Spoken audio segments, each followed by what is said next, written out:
प्यारे बच्चों नमस्कार, स्वागत है आपका चैनल कसना क्लासेस में। हम लोग 5.2 एक्सरसाइज पूरी कर चुके हैं। अब इस एक्सरसाइज में हम लोग सीखेंगे, अभी पीछे हम लोगों ने क्या सीखा, किसी समांतर श्रेणी का nवां पद या अंतिम पद क्या होता था, a + n-1 इंटू डी। अब हम लोग क्या सीखेंगे, समांतर श्रेणी के n पदों का योगफल। योगफल की अंग्रेजी होती है सम, तो इसलिए उसको करेंगे SN से डिनोट। तो SN बराबर क्या हो जाएगा, थोड़ा ध्यान रखिए, n/2 केवल सूत्र याद कर लीजिए, 2a + n-1 इंटू डी। ये फार्मूला होता है उसका, 2a + n-1 इंटू डी।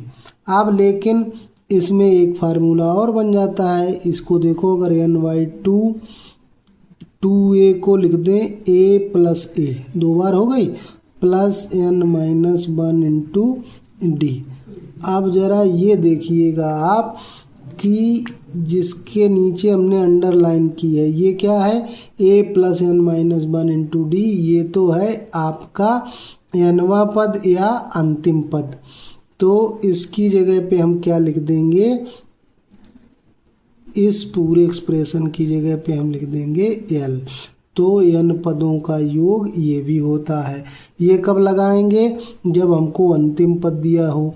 वैसे हम कौन सा सूत्र प्रयोग करेंगे, ये वाला। जब d और a हमको पता होगा तब ये वाला सूत्र प्रयोग करेंगे, जब d नहीं पता होगा और अंतिम पद पता होगा तब हम ये वाला सूत्र प्रयोग करेंगे। तो आई होप आपको खूब अच्छे से समझ में आ गया होगा। कुछ नहीं है, a की जगह पे यहाँ 2a आ जाता है, n-1 इंटू डी वैसे ही रहता है, n/2 से गुणा और हो जाता है योगफल के सूत्र में। अब देखते हैं एक्सरसाइज का पहला सवाल, निम्नलिखित श्रेणियों का योग ज्ञात कीजिए। तो फिर आपको क्या करना है, सबसे पहले इनमें क्या क्या आपको पता है वो देख लीजिए।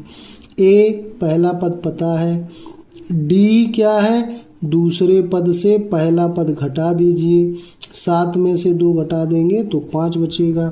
और ये 10 पदों तक लिखा, ये क्या चीज़ है, 10 पदों तक मतलब n पदों तक करना था, तो ये n का मान होता है जितने पदों तक पूछा जाए। तो इसमें अगर d हमको दिया गया है तो फिर हम सूत्र कौन सा लगाएंगे, SN बराबर n/2 2a + n-1 into D.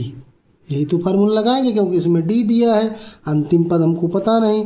अब n हमको पता है 10/2, यहाँ पर लिख देंगे S10। फिर 2a की जगह पे भी 2 है, प्लस n की जगह पे 10 लिखेंगे, -1 d की जगह पे कितना लिखेंगे, 5। बस इसको सरल कर लेंगे, 2 का भाग 2 10 में, तो कितना हुआ, 2 पंचे 10, फिर 2 दूना 4 और 10 से 1 गया 9, 9 में 5 से गुणा करेंगे, 9 पना 45, 5 और 45 और 4 कितना हो गया, 49।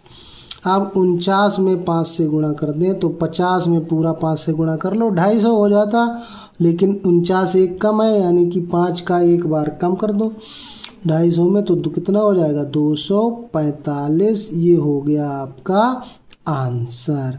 तो इस तरह से पहले सवाल के सारे पार्ट आपको करने हैं, करके बताइएगा, कमेंट करिएगा। अगर नहीं आ रहा है तो मैं अगले वीडियो में आपको बताऊंगा।